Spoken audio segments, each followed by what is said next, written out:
نہ کوئی غم کرو نہ خوف، خوشیاں مناؤ جنت کی جس کا تم سے وعدہ کیا گیا تھا۔ اللہ کی ربوبیت پر اطمینان جب انسان کو ہو جاتا، میرا رب اللہ ہے، ربی اللہ، انسان کے لیے نہ کوئی کھٹکا، نہ کوئی خطرہ، نہ کوئی خوف، نہ کوئی حزن۔ جو کچھ ہو رہا ہے کس کے اذن سے ہو رہا ہے؟ اللہ کے اذن سے۔ اللہ کے اذن کے بغیر پتہ تک نہیں ہلتا۔ یہ کوئی اندھا بہرا مادہ نہیں ہے جس سے مجھے کوئی خوف ہو۔ اندھا بھینسا چلا رہا ہو اس سے تو ڈرنے کا ہر انسان کو ڈرنا چاہیے، نہ معلوم کس کو ٹکر مار دے، لیکن نہیں، اس کائنات کو چلانے والا ایک سمیع و بصیر خدا ہے۔ وہ جو میرا دوست ہے، میرا ولی ہے، اللہ ولی الذین آمنوا یخرجہم من الظلمات الی النور، اللہ اہل ایمان کا ولی ہے، ساتھی ہے، پشت پناہ ہے، مددگار ہے، حمایتی ہے۔ بتائیے جسے یقین ہو جائے کہ اللہ میرا مددگار، اللہ میرا محافظ، اللہ میرا پشت پناہ، اللہ میرا حمایتی، اس کے لیے کوئی خوف ہوگا؟ اس سے کوئی ڈر ہوگا؟ میں مثال دیا کرتا ہوں ایک بہت سادہ، پنجاب کے دیہات کی۔ تو بڑا چودھری ہے اور کوئی غریب کسان ہے، اس غریب کسان کے جانوروں کو ہر وقت اندیشہ ہوگا چوری کا، کوئی میری بھینس کھول کر نہ لے جائے، کوئی میرا بیل کھول کر نہ لے جائے۔ لیکن جس کے بارے میں یہ سب کو معلوم ہو کہ وہ جو بڑا چودھری ہے وہ اس کا دوست ہے، اس کی بچیا کو کوئی خوف ہوگا؟ اس کی بھینس پر کوئی ہاتھ ڈالے گا؟ اسے کوئی اندیشہ ہوگا؟ نہیں۔ کیوں؟ کہ وہ بڑا چودھری، بڑا اس کا یہاں کا سردار، جاگیردار، سب کو معلوم ہے وہ میرا دوست ہے، کوئی میرے خلاف اقدام نہیں کر سکتا۔ اس دنیا میں یہ چھوٹی سی بات اگر آپ کے دلی اطمینان اور سکون کا باعث بن سکتی ہے تو ذرا تصور کیجئے۔ میں لفظ تصور استعمال کروں گا صرف اس لیے کہ اس کا ہم جس کو کہتے ہیں ادراک اور شعور کر نہیں سکتے، اگر کے ساتھ کر سکتے۔ اگر یقین ہو کہ اللہ میرا مددگار اور یقین ہو کہ اللہ ہر آن میرے ساتھ ہے، پھر کوئی خوف؟ کس کا خوف؟ کوئی شے اللہ سے بالاتر ہے؟ کوئی قوت اس سے زیادہ طاقتور ہے؟ کوئی اس کے ارادے کو بدلنے والا ہے؟ کوئی اس کی مشیت کے آڑے آنے والا ہے؟ یہی بات ہے جو حضور نے فرمائی۔ یہ ایمان کا حاصل ہے لب لباب، کہ دیکھو اچھی طرح اس بات کو ذہن نشین کر لو، اگر تمام انسان مل کر تمہیں کوئی نقصان پہنچانا چاہے نہیں پہنچا سکتے، مگر جو کچھ اللہ نے لکھ دیا ہو، اور تمام انسان مل کر تمہیں کوئی نفع پہنچانا چاہے نہیں پہنچا سکتے، مگر وہ شے جو اللہ نے طے کر دی۔ آپ پھر میں کہوں گا ذرا طاری کیجئے، اسے فرض کیجئے، اسے سوچئے۔ اگر اس حدیث پر ہمارا دل ٹھکا ہوا ہو تو کسی سے ڈر ہوگا؟ یہ مجھے نقصان نہ پہنچا دے، یہ میری رپورٹ خراب نہ کر دے، یہ میری انکریمنٹ نہ رکوا دے، یہ میرا یہ نہ بگاڑ دے، یہ میرے یہ نقصان نہ پہنچا دے۔ اس کا ڈر، اس کا ڈر، اس کا خوف، اس کی خوشامد، اس کے لیے جا کر طرح طرح سے اپنی عزت نفس کو ذلیل کروانا اس کے سامنے، یہ سب کچھ کیوں کرتا ہے انسان؟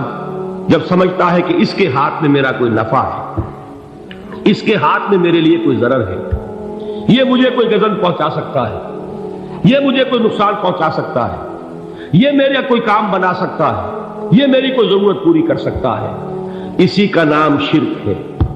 جہاں آپ نے یہ سمجھا کہ غیر اللہ کے اندر کوئی طاقت موجود ہے، وہی شرک ہے۔ بتوں سے تجھ کو امیدیں، خدا سے نو امیدی، مجھے بتا تو صحیح اور کافری کیا ہے؟ شرک تو یہ ہے۔ جس پر بھی تمہیں یہ خیال ہے، کلمہ ہے یہ کلمہ سوم، لا حول ولا قوت الا باللہ، ذرا اس پر دل کو کبھی اگر آپ تصور کریں، پھر فرض کریں، دل ٹھک جائے اس پر، کوئی طاقت نہیں۔ یہی بات تھی جو شیخ عبد القادر جیلانی رحمۃ اللہ علیہ نے اپنی وصیت میں اپنے بچے سے کہی۔ 11ویں دینے والے ہیں، لیکن حضرت شیخ عبد القادر جیلانی کی وصیت اور تعلیمات کو کتنے لوگ ہیں تم جانتے ہو؟ یہ جن مقامات تک پہنچے ہیں وہ کس چیز کی بدولت پہنچے؟ انہوں نے جو پیغام دیا وہ کیا تھا؟ اے میرے بچے، جس طریقے سے قرآن مجید میں حضرت لقمان کی نصیحتیں جو ہے نقل کر دی گئی ہیں، میں یہ عرض کروں گا بالفرض اگر قرآن حضرت عبد القادر جیلانی کے بعد نازل ہوا ہوتا تو شیخ عبد القادر کی یہ نصیحتیں بھی قرآن میں درج ہوتی۔ اتنی اونچی نصیحتیں ہیں۔ اے میرے بچے، اس حقیقت کو ذہن نشین کر لے، لا فاعل فی الحقیقت ولا مؤثر الا اللہ۔ اس کائنات میں نہ کوئی فاعل حقیقی ہے نہ مؤثر حقیقی ہے سوائے اللہ۔ کسی شے میں کوئی تاثیر نہیں اگر اللہ نہ چاہے۔ آگ جلا نہیں سکتی اگر اللہ نہ چاہے، پانی ڈبو نہیں سکتا اگر اللہ نہ چاہے، زہر ہلاک نہیں کر سکتا اگر اللہ نہ چاہے، کوئی چیز فائدہ نہیں پہنچا سکتی اگر اللہ نہ چاہے۔ تو در در پہ کیوں سر جھکاتے ہو؟ در در پر کیوں جبیں سائی کرتے ہو؟ سب کے سامنے کیوں ہاتھ پھیلاتے ہو؟ ایک اللہ سے مانگو، ایک اللہ کے سامنے زمین پر اپنی جبین رکھو۔ لا فاعل فی الحقیقت ولا مؤثر الا اللہ۔ نظر آتا ہے ہمیں کہ پانی پیاس بجھا دیتا ہے، پیاس بجھانے کی صلاحیت پانی میں نہیں ہے، اللہ کے اذن سے۔ کھانا بھوک مٹا دیتا ہے، بھوک مٹانے کی صلاحیت کھانے میں نہیں ہے، اذن رب میں۔ دیکھیے یہی یقین تھا حضرت موسیٰ علیہ السلام کا واقعہ یاد کیجئے۔ سامنے سمندر آ گیا ہے، قوم دیکھتی ہے پیچھے کہ گرد و غبار کا طوفان، معلوم ہوا کہ فرعون اپنے لشکر سمیت آ گیا۔ لشکر جب چلتا تھا تیز رفتاری کے ساتھ تو گرد و غبار کا جو طوفان اٹھتا تھا اس کا تصور کیجیے، اور لمحہ بلمحہ وہ قریب آ رہا ہے۔ پوری قوم نے کیا کہا؟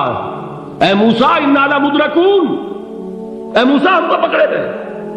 قرآن مجید نے تو یہاں وہ باتیں نہیں لکھی ہیں، لیکن تورات میں یہ درج ہے کہ بنی اسرائیل جھگڑنے لگے، دست و گریبان ہو گئے موسیٰ کے ساتھ۔ موسیٰ ہمیں یہاں مروایا لا کر، اس سے تو ہم ہی بہتر تھے، وہاں کھانے کو ملتا تھا، زندگی تو تھی، بیگار ہم کر رہے تھے، موت تو نہیں تھی۔ اب جو کچھ ہوگا اس کا تصور کرو، جس طریقے سے ہمارے ٹکڑے اڑائے جائیں گے۔ تو لڑ رہے ہیں حضرت موسیٰ علیہ السلام سے، یہ تورات کی تفصیل ہے۔ قرآن میں صرف اتنا آیا ہے، پریشان ہو کر انہوں نے کہا انا لمدرکون، موسیٰ ہم کو پکڑے گئے۔ اس وقت موسیٰ کا جواب کیا ہے؟ کلا ان معی ربی سیہدین، نہیں، میرے ساتھ میرا رب ہے، وہ راستہ دے گا۔ بتائیے کہاں راستہ نظر آ رہا ہے؟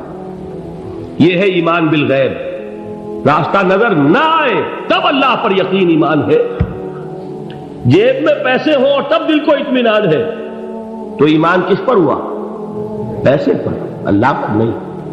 جب وسائل و ذرائع نہ ہو اور پھر یقین ہو کہ اللہ مسبب الاسباب ہے، وہ اسباب کا پابند نہیں ہے، وہ اسباب کا محتاج نہیں ہے، اسباب اس کے محتاج ہے۔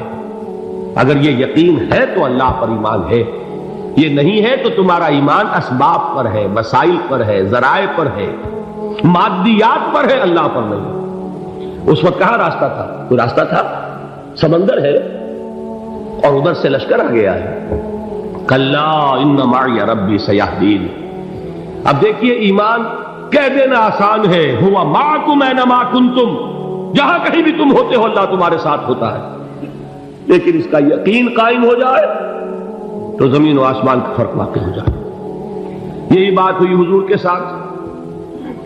غار ہے، چھپے ہوئے ہیں محمد رسول اللہ اور آپ کے وہ یار غار ابو بکر صدیق رضی اللہ تعالی عنہ۔ اقبال نے حضرت ابو بکر کی شان میں چند اشعار کہیں صرف، لیکن واقعہ یہ ہے کہ بھاری بھاری نظموں پر اور قصیدوں پر بھاری ہے، طویل ترین نظمیں اور قصیدے ہوں ان پر بھاری ہے۔ ہمتیں ابو بکر کی ہمت جو ہے، کشت ملت را چوں ابر، جیسے بارش سے کھیتی اپجتی ہے، ابو بکر کی ہمت اور عزیمت اس امت کو اسی طرح سینچنے والی ہے۔ ثانیے اسلام و غار و بدر و قبر، وہ دوسرے تھے اسلام میں، دوسرے پہلے کون تھے؟ انا اول المومنین، حضور فرماتے ہیں سب سے پہلا ایمان لانے والا میں، دوسرے ابو بکر۔ ویسے ہمارے ہاں یہ چلتا ہے اختلاف، حضرت علی پہلے ہیں کہ حضرت ابو بکر پہلے ہیں، لیکن اس میں بڑی خوبصورت تطبیق قائم کی ہے علماء نے، اور بہت صحیح ہے۔ چار کے بارے میں فیصلہ ہی مت کرو کہ کون پہلے، ان کی ایک عجیب تقسیم کر دی ہے۔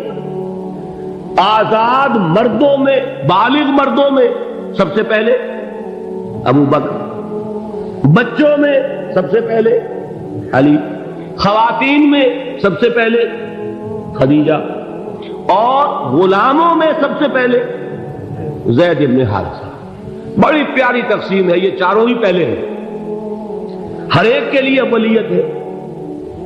اور واقعہ یہ ہے کہ اگر زمانی اعتبار سے تعین ہوگا تو پہلے خدیجۃ الکبریٰ آئیں گی رضی اللہ تعالی عنہ، کسی اور سے بات کرنے کی نوبت بعد میں آ سکتی ہے، پہلے تو اہلیہ محترمہ سے بات ہوئی، آتے ہی پہلی وحی ہوئی ہے، ابھی تبلیغ کا حکم نہیں تھا، کس کو بتایا واقعہ؟ ابھی اپنی نبوت کی تبلیغ کا تو حکم ہی نہیں آیا، واقعہ کس کا ہے؟ وہ خدیجہ کا ہے۔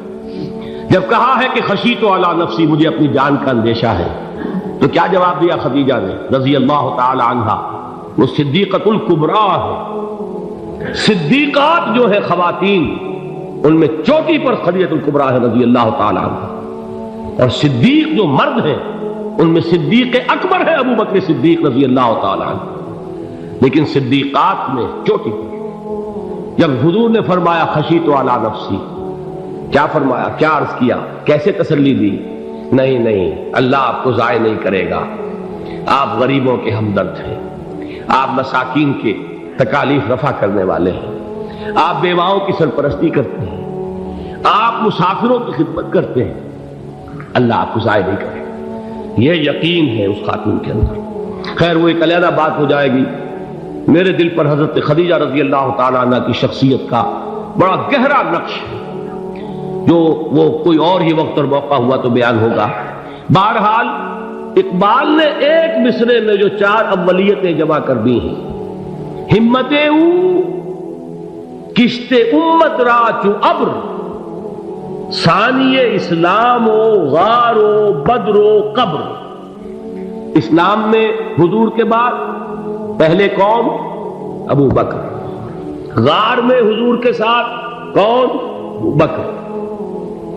بدر کی رات اللہ کا رسول سر بسجود، وہ جھاڑ، وہ گھاس پھوس کی جو جھوپڑی بنائی گئی تھی، اور وہاں تلوار ننگی لے کر پہرا دینے والا کون؟ ابو بکر۔ اور اس حجرہ عائشہ میں محمد کے بعد سب سے پہلے دفن ہونے والا کون؟ ابو بکر رضی اللہ تعالی عنہ صلی اللہ علیہ وسلم۔ وہ جو معاملہ میں سنا رہا تھا غار ثور کا، حضرت ابو بکر بھی حضور کے خیال سے لرز گئے ہیں۔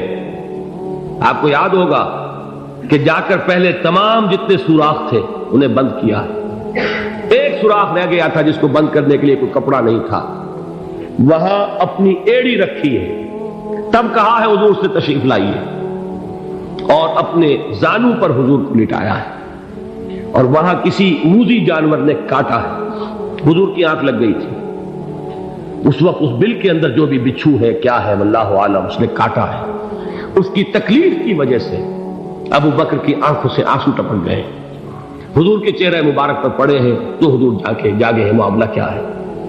ایڑی نہیں ہٹائی وہاں سے، مبادا وہ جانور وہاں سے نکل کر محمد الرسول اللہ کو کوئی گزن پہنچا دے، ابو بکر کی ایڑی ہے، جس طرح چاہے کھا لے، ختم کر دے، جان نکل جائے تب کوئی آنچ آئے، محمد پر تو آئے، لیکن جیتے جی نہیں۔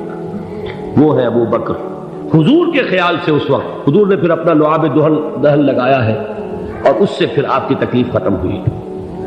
جیسے خیبر میں حضرت علی کی آنکھ دکھ رہی تھی، اس کو جو شفا حاصل ہوئی ہے وہ بھی حضور کے لعاب دہن سے ہوئی۔ تو بہرحال اس وقت انہوں نے کہا ہے کہ اے نبی یا رسول اللہ، اگر اس وقت ان میں سے کسی نے غیر ارادی طور پر بھی اپنے قدموں کی طرف جھانک لیا تو پکڑے جائیں۔ کیا جواب تھا اللہ کے رسول کا؟ لا